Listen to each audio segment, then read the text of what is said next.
So I've got a few bits and pieces in this one just in case I need them. One example I mentioned in my meeting topic last month is that the iWork09 applications are unfortunately an example of one that does not work in a virtual machine.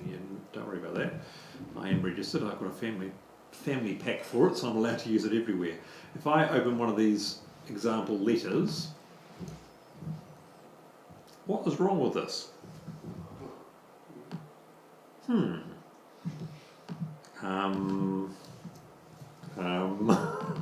No cursor. There is a interesting behavioural glitch with the pages, numbers and Keynote 09 applications and earlier versions. They use 3D graphics features to draw the entire document, which means you get the window border but no content. The entire content of the window is blank. It's always blank white, which means that you cannot see anything in the document, which effectively means you can't use virtual machines to run those old applications, those particular ones. So there's iWork09, there's pages, numbers, Keynote 09, or older versions. So that's the versions before Apple did the complete rewrite, which I was sticking to until about a year ago when they finally broke in Mojave, and I was forced to move to the new ones. So unfortunately, if you want to run the old version of iWork, the only way to do that is to actually have another old Mac running an old operating system, which I have at home. So, yeah, I don't want... No, go away. I don't want to upgrade my virtual machine to a new operating system, thank you very much. So, that gives you a general idea. So you've got, as I mentioned, various settings. You can do things like give it extra hard drives. It can mount disk images and behave like they're CDs. It can take over USB devices. If you plug a USB peripheral into the computer, the virtual machine software will ask you if you want to connect it to your Mac or to your virtual machine. So it can take control over USB things. It can't do that for FireWire or Thunderbolt because they're too low level. But for USB and Bluetooth, you can redirect where it's going. It can use the camera and the microphone and things as well. Now generally it works reasonably well. I'm not 100% happy with it, but they're generally good enough to be quite usable. Just don't try playing things like games in them if you were thinking of that, because they're not anything graphics intensive. Is not going to work so well. So I've also got. Oh, and the other thing you can do is you can suspend them, which I've just done by accident. So I've now suspended my Snow Leopard server, and I can run that again or just resume it by keeping a copy of its memory state on disk. I actually meant to shut it down, but I clicked the wrong button. There it is, that resumes it again. So you can actually use that to quickly get in and out of something. The other thing that's quite neat is you can use them as an experimental way of installing something, because you can do this feature called a snapshot.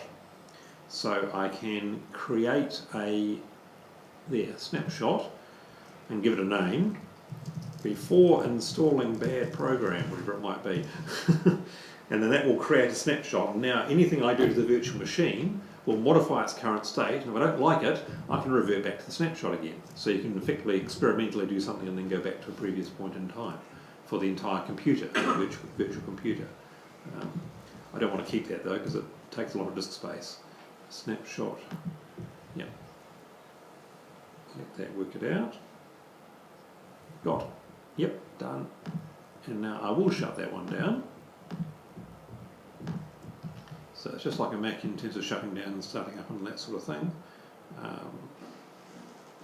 You can of course run Windows in virtual machines as well, but that involves buying the Windows operating system to install it. So I actually have bought my own copies of Windows XP, Windows 7, and I've got Windows 10 but haven't set it up yet. And I've got a copy of Linux in there as well.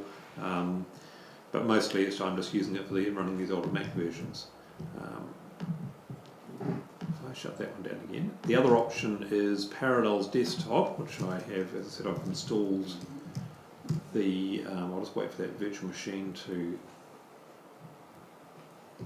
finish shutting down, because I don't want to leave them, but I don't really want them both running at the same time because it might not work too well.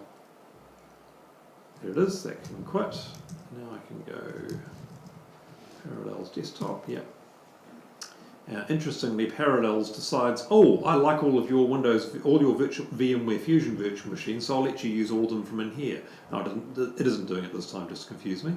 If I just start up, oh, there it is, it's worked it out now. So it's actually spotted all of my VMware Fusion ones as well, and will let me run my VMware Fusion ones in, I'll just continue my free trial. I don't really want to, yep, here we go, it's starting up. I don't know why it said that. It said something about. I can probably delete that second hard drive. Yep. One thing I didn't quite like about Parallels when I set it up is it temporarily copies the entire installer for the operating system and leaves it as a 5 GB disk image file on your disk, which you then have to manually delete and manually unconfigure. VMware was slightly tidier about that. But once it's up and running, it's very similar. Can I ask a quick question? Mm-hmm. If you're using, say, Windows or Linux, how does that interact with external hard drive? If you plug an external USB hard drive in and you tell the virtual machine software to connect it straight to the virtual machine, then it's just like a disk plugged into a real PC. If you have a Linux hard drive, will it recognise Linux and all Well, if you have a, you mean a, that?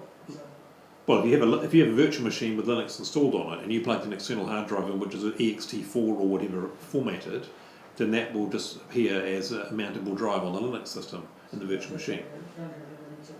You don't have to install anything special on the Mac. It's just handled inside, as long as it's only being handled inside the virtual machine. There are third-party programs that can access Windows and Linux file systems directly on the Mac.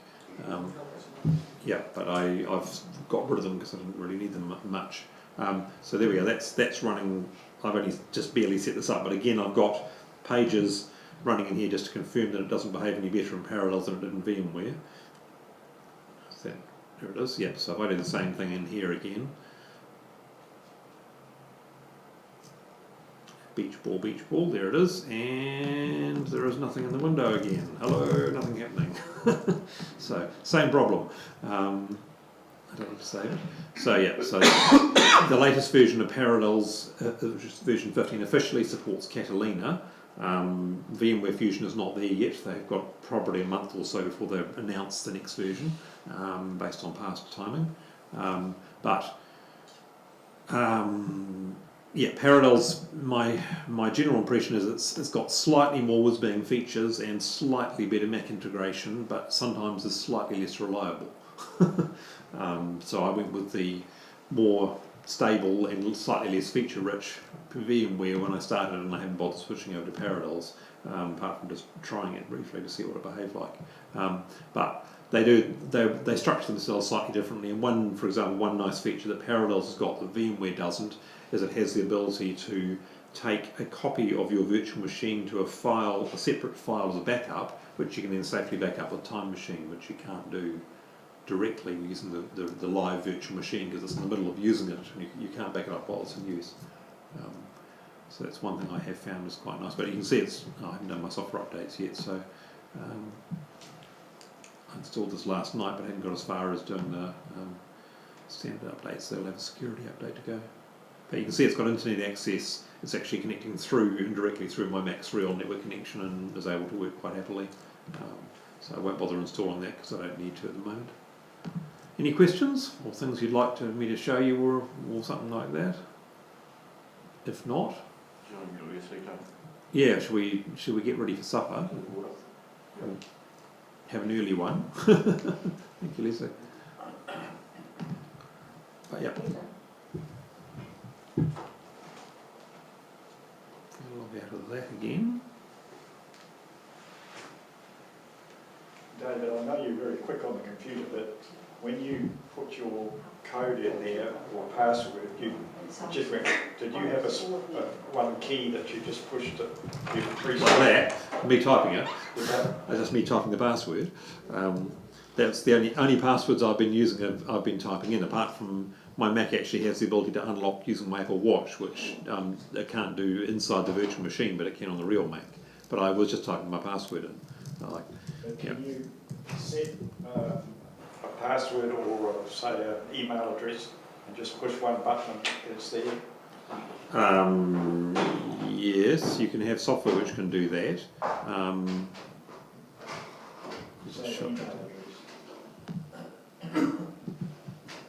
Yes, there are a variety of Mac utilities that can do that sort of thing. Let me think. Don't want that. One of them, I think, is called. No, come back. Is it Typinator?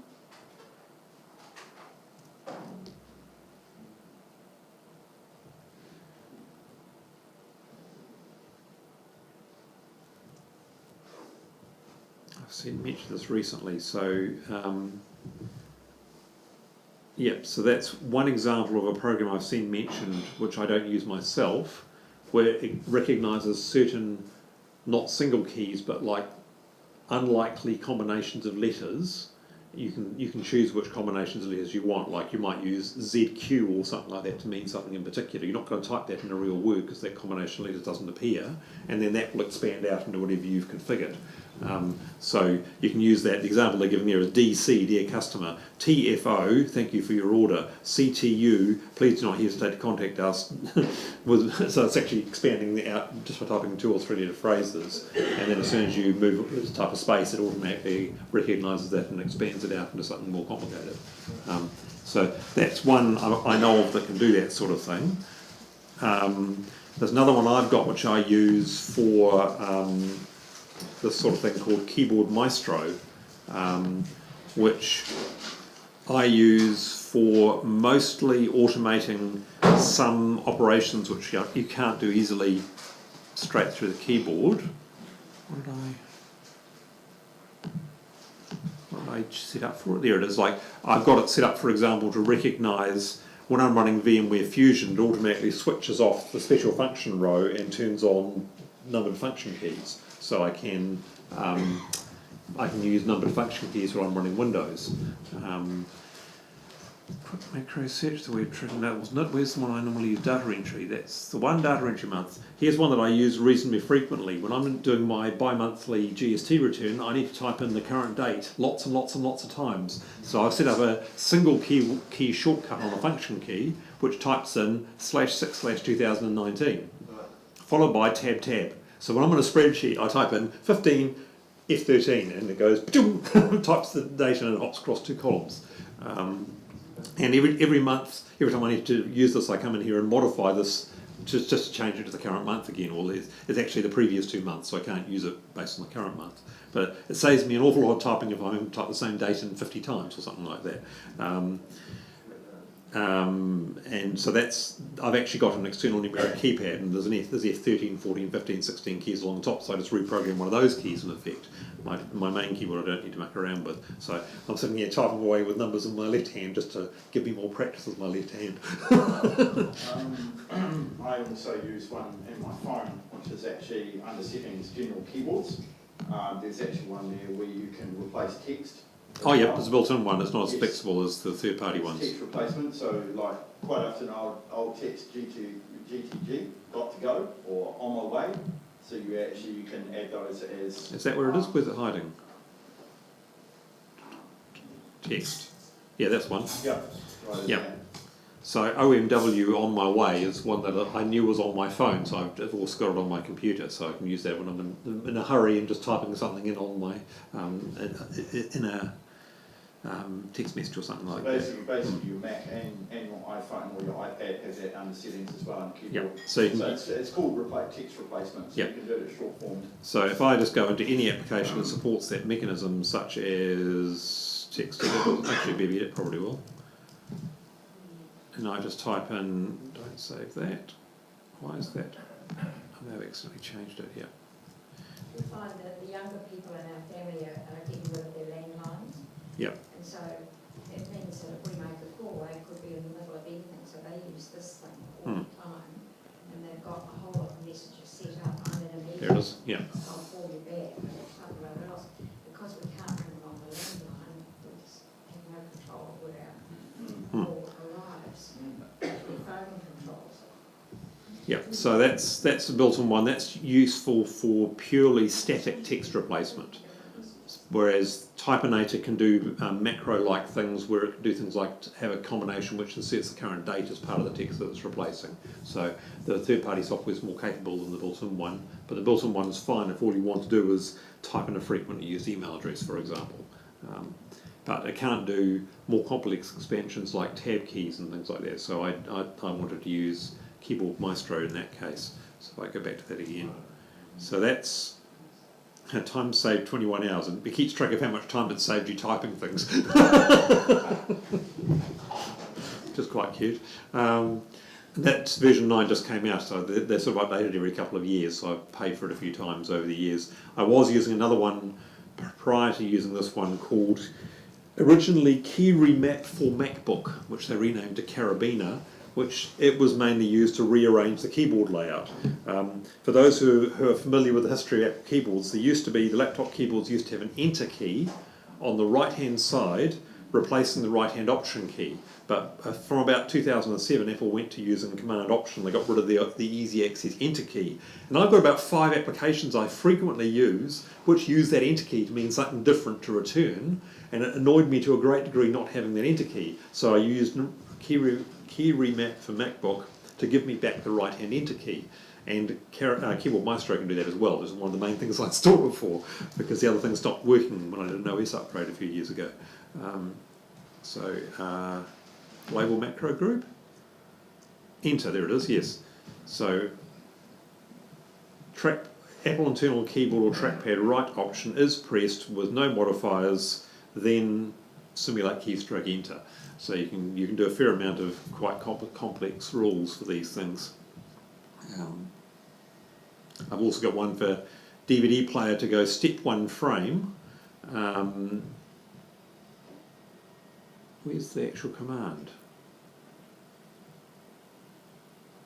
That's odd. Oh, I haven't clicked on it, there it is.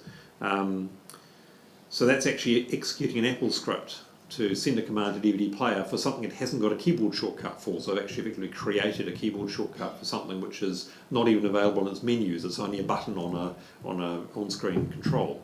But it happened to have an Apple script way of invoking that thing. So I've done a few very simple things. I've barely scratched the surface of what this thing can do, but it's quite capable. So did that answer more or less a few options there anyway? Yep. Okay. Typinator, I don't know how much it costs. Is that the one I'm trying to think of? Because there was one that I keep hearing mentioned in the podcast. Here it is. What's the buy option for that one? Text Expander was the other one, that's right. That was the other one I've heard mentioned frequently by people who should know what they're talking about. Come on, Google, give me an answer. Looks like we have lost our internet. In which case, I shall use my phone.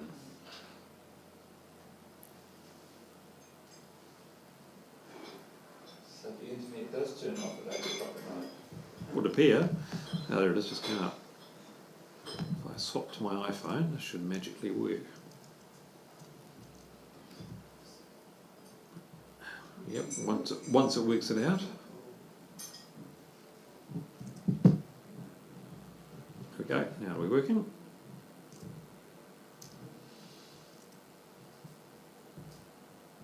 Come on. Text expanded by Smile software, that's what it was, yes. So that was, if I refresh that page now.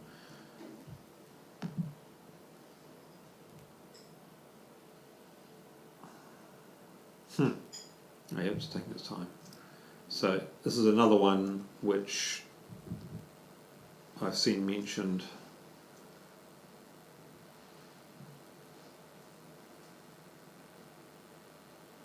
It looks like it's subscription. Do they have a non-subscription model?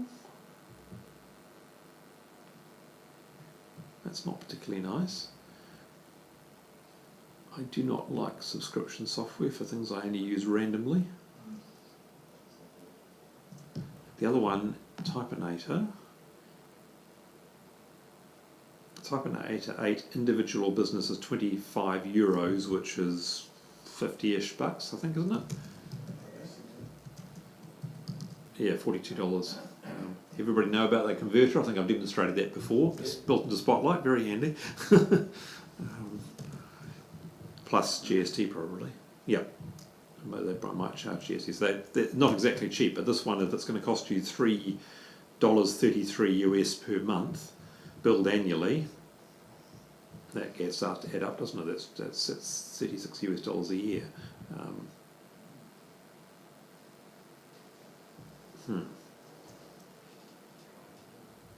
Okay. Shall we break for supper? Are we ready, Leslie?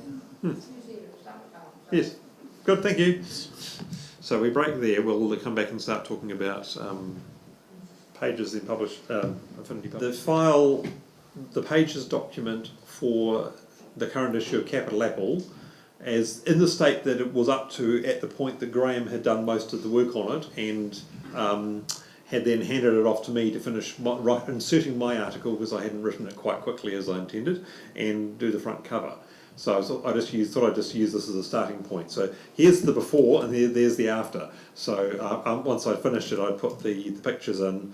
The first version of this, if you notice, the printed version does not have a black version of the application. I realised one of the problems we got when we're printing Capital Apple is if there are large black pictures on them and you're trying to print it, you go through a hell of a lot of toner, and the printer tends to run out of toner very quickly, and it costs a lot of money. So what usually happens is Graham sends me a magazine with black pictures in it. I go through and tweak them as far as I can to remove some of the black, and then we try and then cut down on wasted toner. So one of the things that I did as I was setting this up, the first version, I generated a picture from an Affinity Publisher to put on the front cover in its default black user interface, and I thought, hang on, that's too black. So then I found, oh goody, it's got a light mode, so I just put the application in light mode and regenerated the same picture again, so that solved the problem. So actually if I open the third version, that's the one that I actually just used to distribute it. So we just have to keep remembering to send Graham a footnote, no black pictures please. So there is that was the second revision that I did, and there's the third revision. So it's got the lighter user interface, so you can see the distinction. So and the other one I ran into a problem with was this big screenshot of Final Cut Pro, which you can see is using iMovie, okay, whichever it was, but it was using a fairly large amount of black. Now that one was more of a challenge. That one, I wanted to actually retain some semblance of what the user interface looked like. I managed to come up with that, which is an inverted copy, especially inverted copy using Graphic Converter. It's got a variety of sort of smart inverting tools. It didn't do a simple pixel inversion. It was more of an intelligent colour space inversion or something like that. So it ended up being legible enough to you actually see what it was rather than being weird looking. So it's sort of like it looks a bit strange, but at least it's retained the structure of the thing in a readable form. The other things I tried were not quite successful. So there's a few little tricks I've used like that to get these going. So if I go back to the beginning version, just to give you an idea of what we've got. So here we have the version that as Graham sent it to me, so you can see it's already got pages 8, 7, 6, 5, 4, but not page 3 or 2 except for a placeholder, and the front page is mostly not done. So what we've actually got here in pages, this is a page layout document. We have a variety of objects. You can see the boundary boxes around those on our front page. So that's a rather old version of our logo, our sort of banner, which we used way back in the A5 printed newsletter days, I think, and we probably haven't changed since then, so it looks a little bit dated, but it still works. And that's also our logo, which dates back to sort of late 1990s when we changed the name of society. Looks like a text box. That looks like a text box. I'm not sure the underline is there. Is it a line? Can't really tell. Yes, it is. There's a line there. Yep. And across there we've got a box with some stylised text inside it. There's a note there from Graham to tell me what to do, which is obviously not going to stay there. And down here we've got a box with rounded rectangles and a drop shadow on it. So you can see there it's got a quite distinctive drop shadow on the right-hand bottom. That sort of thing is actually quite easy to do. You can specify where it's hiding. Do you remember where it is, Graham? Text wrap. No, align, size, position, rotate, angle, flip. I can't actually remember where they've hidden it. I'm wondering, is that actually... You actually got text, you got, text, this is a text box on this, right? There's a text box there, so that's the text box. It's actually basically a coloured rectangle with a text box superimposed on top of it. So I can drag that part off quite happily, and then we've got them separated out, but there's no need to do that. So the actual rectangle looks like it's got a drop shadow on. There it is, now it's showing up. So the style, there must be a third object in there, which I missed clicking on. There it is, yeah. So you can see there it's got a shadow setting. You can specify a drop shadow with a blur, offset and opacity, so you can actually get sort of a three-dimensional effect on things. So Pages has got quite a few nice sort of visual effects. One thing I find is quite handy when I'm editing these things is if you drag an object around, it gives you these nice page guides. So as I'm dragging things, it will tell me that's now centered in the middle of the page. That's now lined up with the right-hand edge of something. That's lined up with the left-hand edge of this thing. So I can use that to quite quickly line objects up as I'm trying to place them on the page and make sure they make sense. That works quite nicely. I'll just hide that again, give us a bit more space. So this blank bit that I've got to fill things in, we must do something about my picture, but that dates back to when I first became president, back in 2002, so I don't have that dark hair anymore, but it's... Let's do that next month when we have Kathy iPad Griff and he's doing camera, video and photos. Yeah. So we can actually And the irony is that I didn't have a beard in that photo. I grew my beard immediately after we took the photo, and then prior to that we had a photo with me with a beard, and I immediately shaved my beard off. So as soon as we put the photo right, I have to shave my beard off again. Okay, so you can see there we've got a series of currently empty text boxes, which are sized correctly, roughly right to fit on the page. You'll notice they've got a number appearing at the top there that says 1, that says 2. Those are actually using linked text boxes. So anything that gets inserted into that first column will auto-flow into the second column, and then 3 and 4 on the next page are similar. They auto-flow into those columns. So what I used to do was I just wrote my article in a totally unformatted document, but in recent times I have switched to using... Basically, I take a copy of those 2 pages of the magazine and I write my article in a mock-up of those 2 pages so it's sized correctly. And then I just copy and paste into the real magazine. So I typically just write freeform, and it usually takes me about as long to write the article as it does to edit it finally to make it fit on exactly 2 pages. So I'm doing my own editing, I'm not giving it to somebody else, but I'm having to reword things, and in this case I actually had a bit of writer's block while I was writing this. I got halfway through page 2, ran out of things to write about, started writing something, didn't like it, threw it out, started writing something, threw it. Eventually it took me about 3 hours and I got there in the end, so that's just... And then I get a text about 3 or 4 o'clock on Monday afternoon, oh, can we delay this till Tuesday, please? Because David has writer's block. Yes. So we have to delay it for the next day, because normally we do it Monday night, but Yeah. I got a text, can we delay it, please? Yeah, well, I had a busy weekend, so I didn't have time to work on it. So, so I prefer to do it during the weekend if I can, but I ran out of time. The annoying thing I've often found is that I'm writing my article on the weekend, sometimes finishing off on Monday. We're ready to go on Tuesday, and then Apple releases something. I've got to rewrite a quarter of my article again because now it's out of date. So I'd like to get it done on the weekend, so at least it's out of date and I can't fix it. It's too late. So for this particular article, I'm just writing that as reasonably plain text. I've gone to a little bit of trouble to set up consistent styles. So I've actually got a style I call heading, which is I use for all my little section headings in there. And you'll notice it's got a small gap above it. It also has a spacing of an extra little bit of a gap before the paragraph, so I don't need to push return to give me a blank line. I've just got a space before paragraph to push that down. The continued over page thing is actually just a little bit of text which sits there separate to everything else.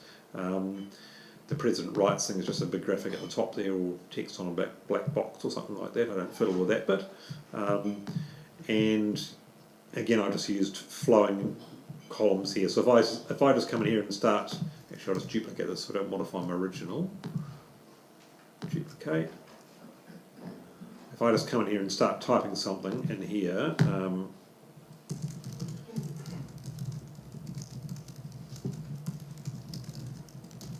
Right, so you can see the general effect. So if I just go and insert some more text, you'll notice on the left hand side it started to, down the bottom there, it started to push more text onto the third page. So while I'm editing my document, I have an overflow page there so I can see what doesn't fit, so it makes it easier, but then I copy and paste just the part I'm keeping into the actual magazine. So that's my sort of working template. One thing I do find is it often doesn't quite fit exactly, so I have to do a bit of tweaking, which I'll show you if I delete that. So when I finish writing, I'm ready to put it into the magazine. I come into the body of this part, I do a select all, which selects all the text. I copy, I then hop over to my currently blank capital Apple and go select all again and do a paste. And then I come in here and say, yay, it's finished. Hang on, where's the bottom gone? Because the boxes, text boxes in my working copy aren't exactly the same as the text boxes in the real one. So the usual trick I do here is, okay, where can I tweak this slightly? Oh look, there's too much of a gap there. I'll just click outside there, click on that and drag these edges upwards a little bit to make that slightly taller. And, because that one, was it that one or was it the other one? No, that was actually all right. You'll see that the heading is correct there, but there's a fairly big gap there, so it's actually better to do on this page. If I select both of those, I can then drag them up using the arrow keys, which will decide to scroll just to annoy me. So I can reduce the size of that border at the top, and then I can also size them downwards a little bit at the bottom. There we go. Now we're getting there. That's enough. So I can cheat a little bit and squeeze it up. Another trick that Graham likes to do is to start to tweak. If it's very, very close, you can do tricks like squeeze the characters to make it use less lines, or squeeze the lines by adjusting the interline spacing in one pixel at a time, using some of the settings. And other little tricks like, oh bother, it doesn't quite fit, so I'll just make all the headings, rather than being an 8-point gap, I'll shrink them all to a 7-point gap or something like that. So there's a few little tricks you can do just to make it fit into place. Yep. You've got the present rights. How about a capital P on the present? Is that actually text? It's graphic. That goes back to when Stephen was doing all, I think. Right. If we wanted to fix that, I've got to take that graphic out of Pages and edit it in a graphics editor of some kind. So it's actually not a piece of text, it's actually an image. So I can't edit it directly. You could actually put another text. I could just replace it though, so I could just type the President writes in there as a text box, for example. So if I come in here, create a text box and write the President writes. So how? Yeah, it's got an ellipse on the end, so I'll just add that. And then if I put that up there, resize the box, come into here, bring in format, change the text colour from black to white, make it italic, make it 48 point, roughly too big, let's try 36, still too big, 24, that's getting closer. Yeah, it needs to be a bit smaller still. I have to make the box a bit bigger, I think. It's not tall enough. Yeah, yeah, the font's wrong as well. So I need to be a little bit careful with the font because it's currently using Helvetica, so if I use, what's one that we typically use? Futura or something like that, or Palatino. Yeah, if I go to Palatino, it looks like that, which is a bit weird.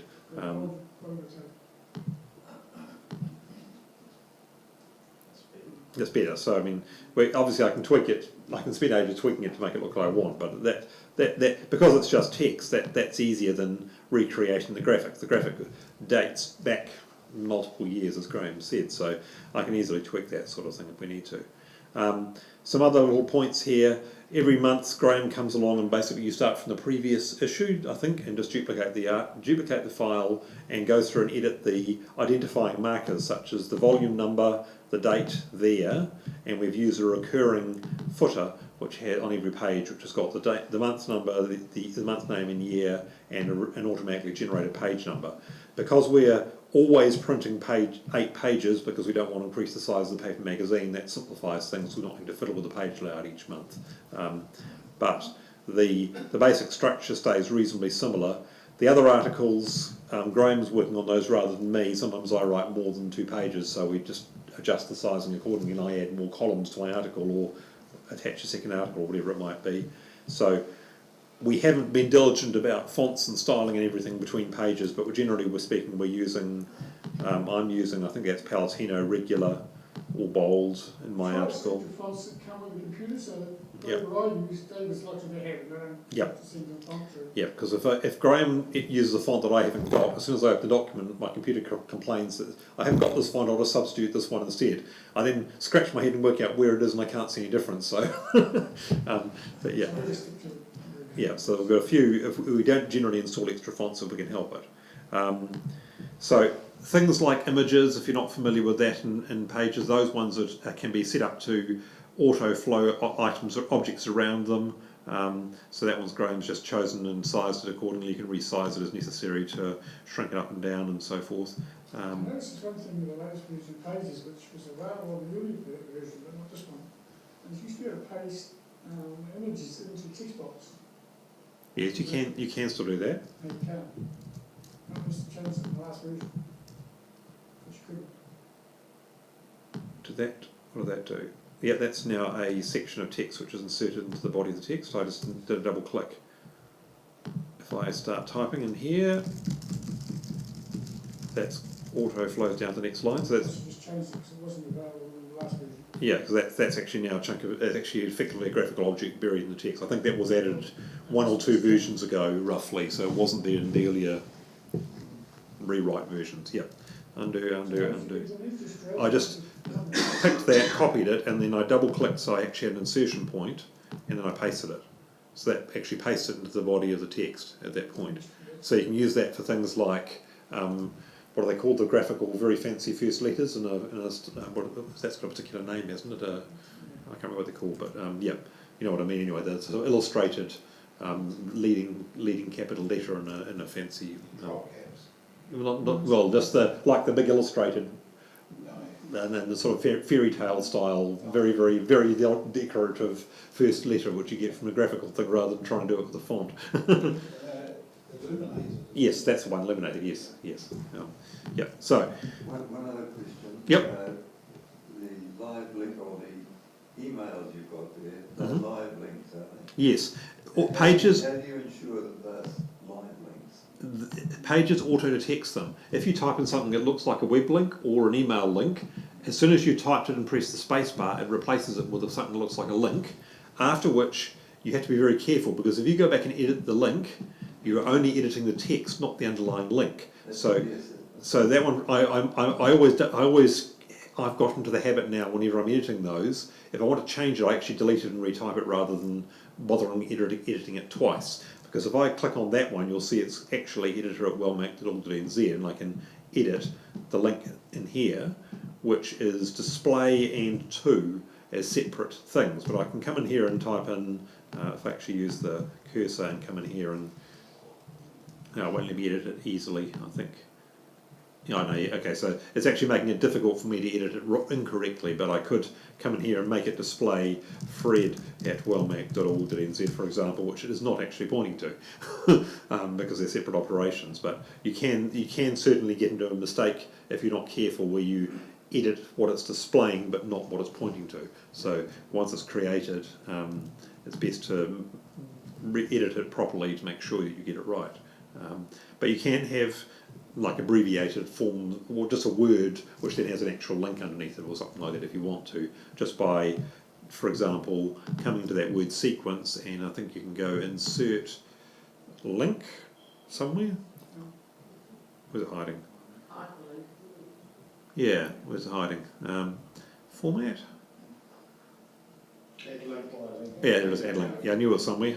To web page, so I can just come there and make any word into a link or any selection of word or something like that. Yeah, not one I use very often, so that's now looks like correctly like a link. It will work as a link.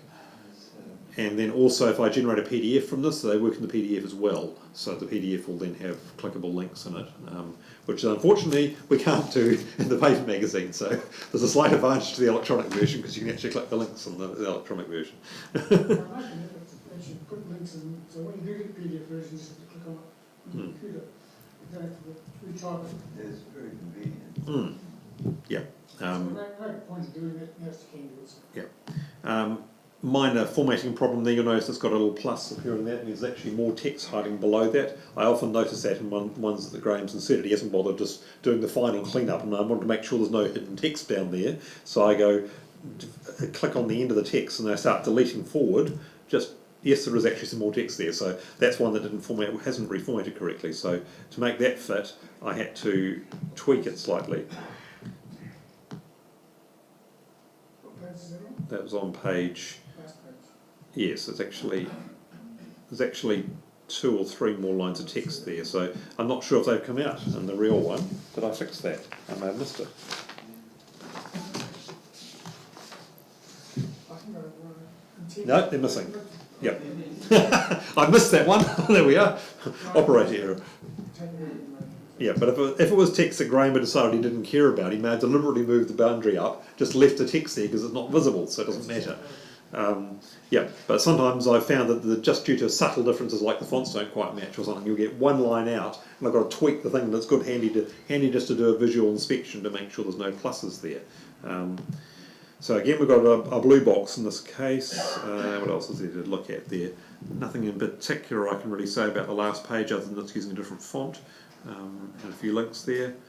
I'm just making note here what Dave was talking about, overflowing text. These articles I'm getting, I get all sorts of news that are sent to me, as I made a comment in my article I wrote. And David, I always ask David, how many pages do you want?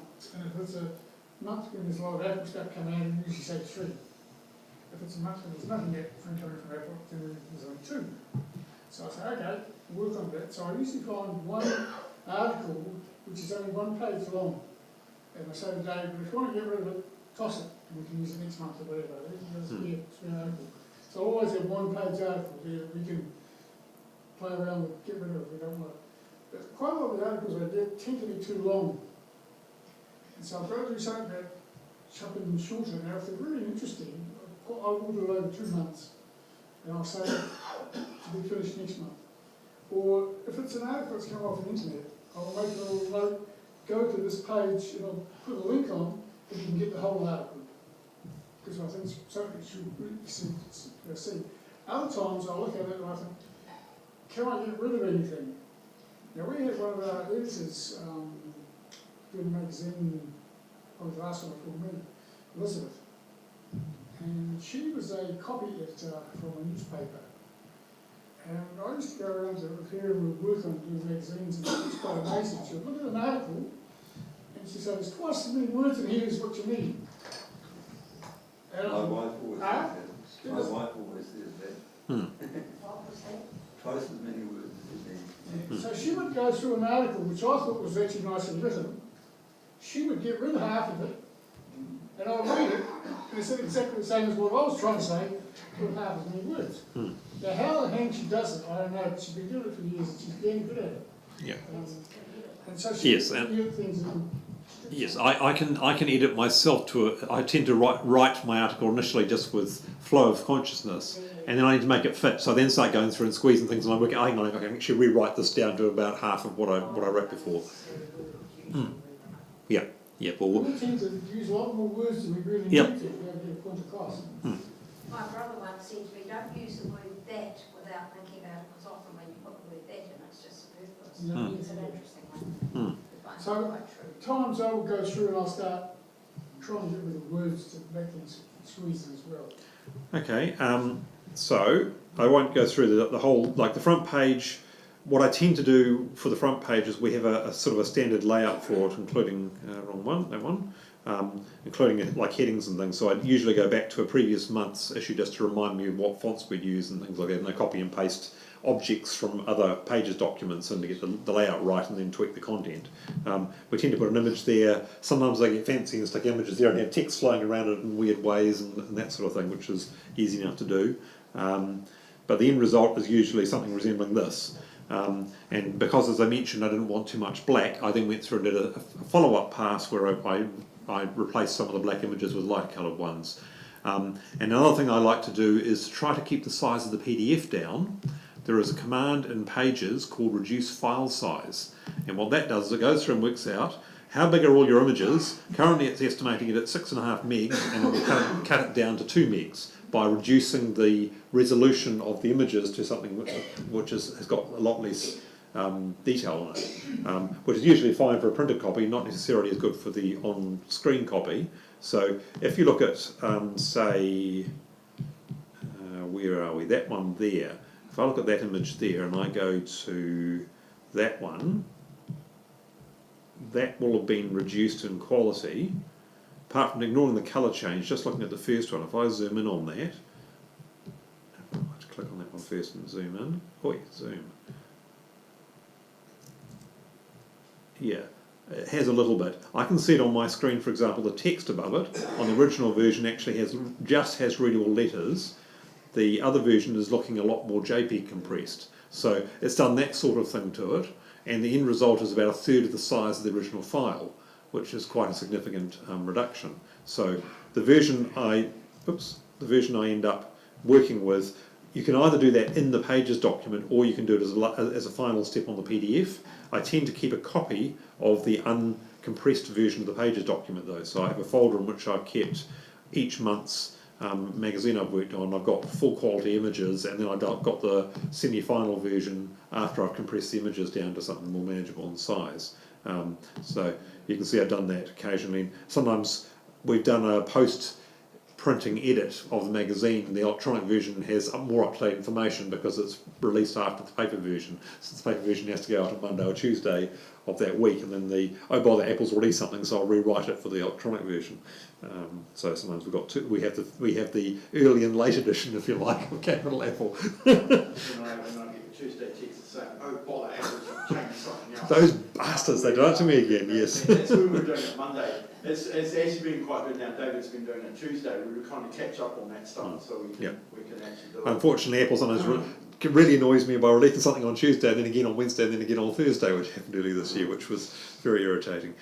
We thought we knew everything, we didn't. Okay, so the only other little detail I can think of which I hadn't mentioned yet was if you want to generate a PDF, if I go to the final version I used, I normally just use the print command for that, so print, which gives you the standard print dialog box. I've actually got my computer configured for both colour and monochrome printers, so I always make sure I'm printing to a colour printer, otherwise it goes and removes all the colour from the PDF, which isn't ideal. So then under PDF just go save as PDF. You could of course use compressed PDF here as a different way of achieving the same image compression rather than modifying the original document, but I tend to just keep a copy of the old version. So if I go save as PDF, one little annoyance I've found with Pages is it insists on giving you the full name of the original document and sticking .pdf on the end. So I always have to go in here and get rid of the .pages bit, which is irritating because it doesn't need to say .pages.pdf. Another little tip here I've used, you may be aware that a couple of years ago I changed the style of the file names that we were using. They were originally as space separated words, I changed it to hyphen separated words. That's because it means I can put them on a web link without having to convert all the spaces to % to zeros.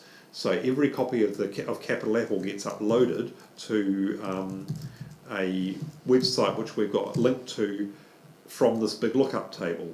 So that table, which I edit every month to add one more entry, is a link to every electronic edition of Capital Apple. That's the thing I have a link to in the electronic magazine announcement email. So if you go to this page, if you want to get any particular issue going right back to March 2004, you can just click on the link and it will go and download that particular copy of Capital Apple. And there is the March 2004 one. Ignore that, we don't need to see where I'm flying.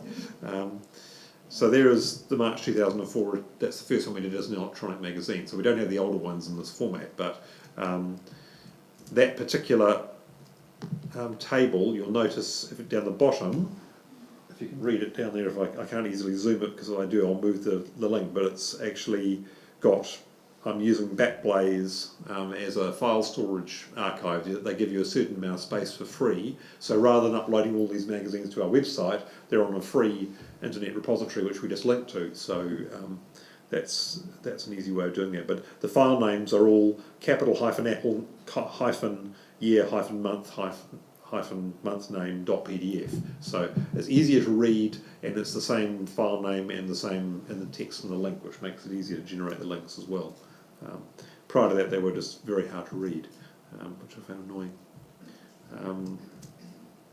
No, I don't need that. I want to go back to pages here. So I won't bother saving that one since I've already done that. So then, any questions on? I haven't gone into a great depth, but you get a general idea of the sorts of things we need to do each month. By repeatedly reusing the magazine, it saves an awful lot of work every month because we've got the same template. We don't bother having a template as such. We just, once we've got it working the way we liked, we just tweak it each month. This document originated as a Pages 09, I think, document, and got converted to the current version of Pages along the way, once both Graham and I were able to run it. And we were no longer able to run the original Pages 09, we just switched to the new one. We found it's reasonably functional, so it's good enough for what we're doing with Capital Apple at least. You don't have any master pages? No. Well, that is a master page. No, I don't even think you can have master pages. No, so each page has to be manually recreated. You can duplicate pages, so if you've got one that has the layout you want, sometimes what I'll do is I'll take a page that already exists. So for example, to add another page to my article, I'll copy page 3 and insert it and delete whatever was page 4 and reshuffle. One other thing we haven't done is this table of contents that we have at the bottom. That's done entirely manually. It's just text, so we haven't bothered creating links within the document and inserting. Create masters. You can? You go into format, you go down and it says advanced. Oh yeah. Advanced. Create master. You can do it. Yeah, we just haven't bothered. So if we wanted to, we could actually.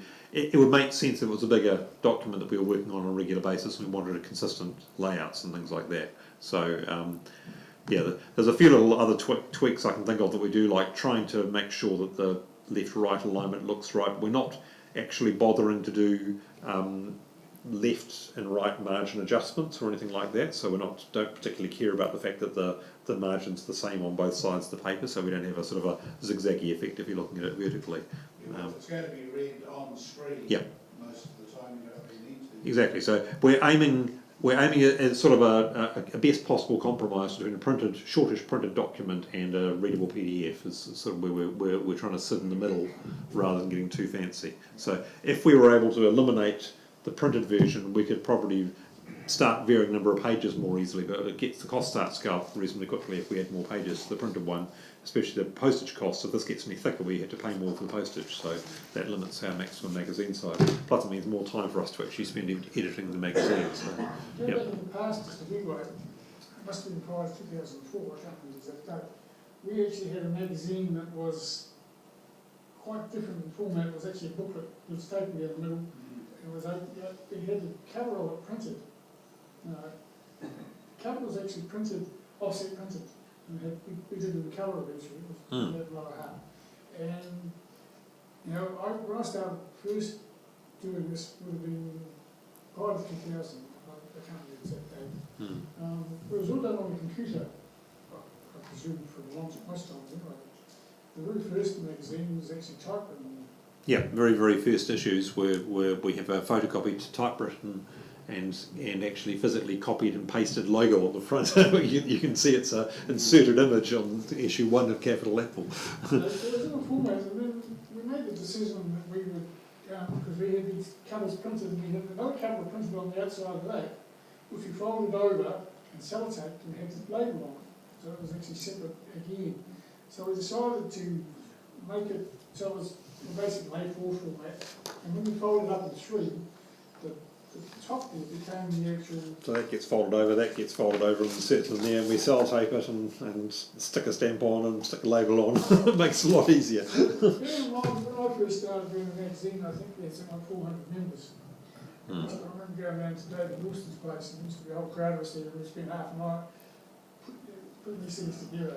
And that was it. They were actually printed. We only had to do we basically were sticking them into envelopes and labelling them and stamping them. We weren't having to do any assembly of the magazine because there was a proper printer was doing that because the quantity was sufficient.